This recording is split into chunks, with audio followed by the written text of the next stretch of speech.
네, 김주환 YTN 정치안보 전문기자 해설 좀 더 듣겠습니다. 어서 오십시오. 안녕하세요. 안녕하십니까.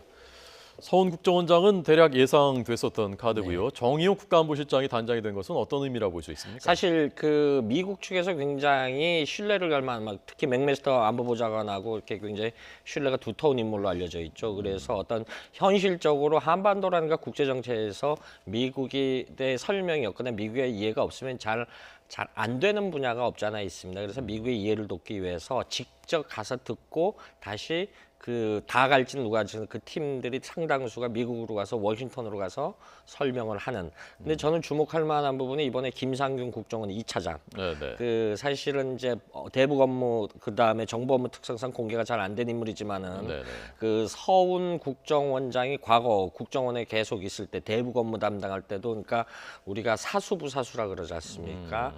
거의 데리고 다니는 그래서 그 남북 회담 작성문에 상당한 전문가라고 합니다. 뭐 이런 부분에 그래서 혹시나 해서 만약에 어떤 합의문이라든가 이런 것이 나온다면 그 의제 조율, 업구 조율 이런 부분을 맡을 가능성이 굉장히 크고요. 네네. 윤건영 국정상황실장 같은 경우는 사실 대통령 주변에서 대통령의 의중을 가장 많이 아는 인물이라 그러죠. 가장 정확히 꿰뚫고 그래서 거기서 돌발 상황이 벌어지면은 어떤 이 대통령의 복심을 이해할 수 있는 분이니까 이런 부분에 전달을 하고 실무진 5명이 있다고 하는데 사실 명단에 안 나왔습니다만은 가서 우리 청와대와 핫라인을 설치해야 되는 문제 이런 부분도 있을 수 있고 이런 여러 가지 관계된 일을 하겠죠. 네.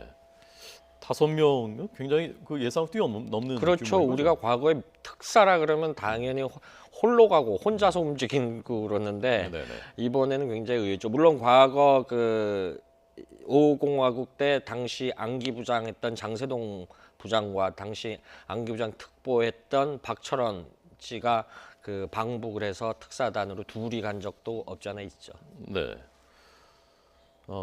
가면은 김정은 위원장은 당연히 만나게 되는 건가요? 지금 청와대 고위 관계자가 오늘 오후 2시에 이 부분에 대해서 브리핑을 한 다음에 비공개 브리핑을 했는데 그 부분에 대해서는 아직 확답을 안 하고 있어요. 그런데 대체적으로 만나지 않을까 이럴 가능성이 커 보입니다. 그런데 왜냐하면 그 근거 중에 하나가 김정은 위원장이 지난달부터 평양 시내 어떤 현지 지도 위에 실지 사실 거의 한 달여째 현지 지도를 하는 거를 하나도 안 해요. 네. 달리 말하면은 그만큼 고민이 크다 이렇게 방증하는 거겠죠. 그러니까 이번에 물론 김여정 여동생인 김여정 특사가 왔고 김영철 통전부장이 와서 우리 정부의 의중 이런 거를 전달을 했겠습니다만 우리로서는 사실 북한 체제 특성상 김정은 위원장을 만나서 무슨 속내를 얘기하고 있는지 무슨 생각을 갖고 있는지 특히 비핵화에 대해서 어느 정도 얘기를 들었는지 직접 듣는 것도 굉장히 중요하다. 그래서 현재로서는 일정은 공식화되진 않았습니다만은 네네. 만나지 않겠느냐라는 개연성이 높은 거죠. 네. 그 김여정 특사가 온 것에 대한 답방 성격이니까 우리 쪽 대통령이 당연히 만났고 또 우리 대통령이 보내는 특사이고 더더군다나 북한 체제는 김정은 위원장의 의중이 거의 90몇 % 이상 되는데 김정은 위원장은 당연히 만나야 되는 것 아닙니까? 그렇죠. 그런데 이제 과거 전례가 있죠. 작년 2월에 시진핑 특사가 평양을 간 적이 있습니다. 두어 차례 갔는데 특사라는 거는 상대국에서 불러야지만 가는 거거든요. 네네. 갔는데 못 만났죠. 안 만나줬죠. 이런 부분도 있을 수 있고 그래서 물론 노파십니다만은 그런 가능성이 실현되면 안 되겠습니다만 일단은 만날 가능성이 크다. 그리고 만나서 진지한 어떤 대화를 오고 가는 대화를 어떤 여러 가지 문제에 대해서 청와대도 포괄적 의제를 논의할 것이다 이렇게 얘기를 했지 않습니까? 남북관계 개선이라든가 한반도 긴장 완화 방안, 비핵화, 특히 북미 대화 문제 이런 4가지 의제를 대해서 논의하지 않을까 이렇게 볼 수 있는 거죠. 네. 그러니까 청와대가 공식 발표에서는 긴장 완화 또 남북관계 개선 문제를 먼저 얘기하고 비핵화 대화 얘기는 이제 포괄적으로 이제 논의할 것이다라고 뒤쪽에 빼놨는데 사실상 북미 대화 비핵화를 위한 대화, 미국은 비핵화 아니면 대화가 필요 없다는 것이지 않습니까? 네. 이 부분이 핵심인데 과연 이 부분에 대해서 북한이 우리 특사단한테 어느 정도 수준의 어떤 의사 표시를 할지 대해서 어떻게 예상하십니까? 그렇죠. 그 지금 굉장히 중요한 지적을 해주셨는데 오늘 윤영찬 수석의 발표 내용을 보면요. 앞부분에 남북 관련 부분에서는 대화라는 단어를 썼어요. 네네. 그런데 비핵화나 북미 대화 문제는 논의라는 단어를 썼어요.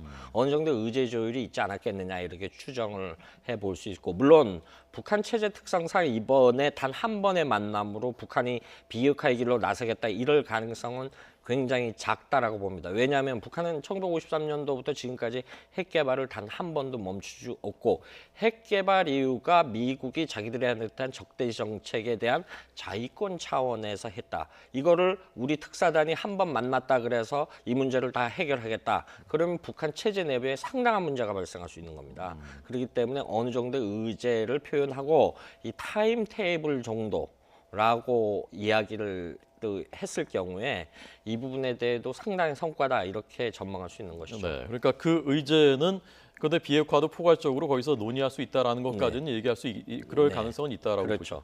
왜냐하면은 그 2013년부터 북한 매체에 없어졌지만 그 이전까지 김일성, 김정일 때 유은이 비핵화라 그랬어요. 근데 이 비핵화가 조심스러워하는 부분입니다. 물론 우리에는 핵우산, 예. 한반도 비핵화라든가 이 주한미군 철수 이런 부분이 들어가 있기 때문에 굉장히 조심스럽게 이야기를 접근을 해야 되겠지만 그럼에도 불구하고 김일성, 김정일 때는 비핵화란 말을 올렸는데 2013년부터 김정은 체제 들어와서는 이 부분이 북한 매체에서 싹 사그라지는 그런 여파가 지금까지 나타났다 이렇게 설명할 수 있는 거죠. 네. 우리 정부는 어쨌건 이제 중매를 잘 하겠다는 것이 기본 입장이지 않습니까? 북미 대화를 이끌어내서 거기서 비핵화 대화를 하도록 하겠다라는 것인데 만약에 이거 잘 돼서 순조롭게 돼서 북미 대화 양측이 테이블에 앉았다고 할 때 그때 그 북미 대화 비핵화를 주제로 한 그 대화에 대해서 어떻게 전망하십니까? 사실은 그것도 쉽지 않다라고 봅니다. 일단은 탐색적 대화라는 얘기가 미국 일각에서 나오게 되는데 네. 미국은 이미 여러 가지 경로를 통해서 조건을 달지 않습니까?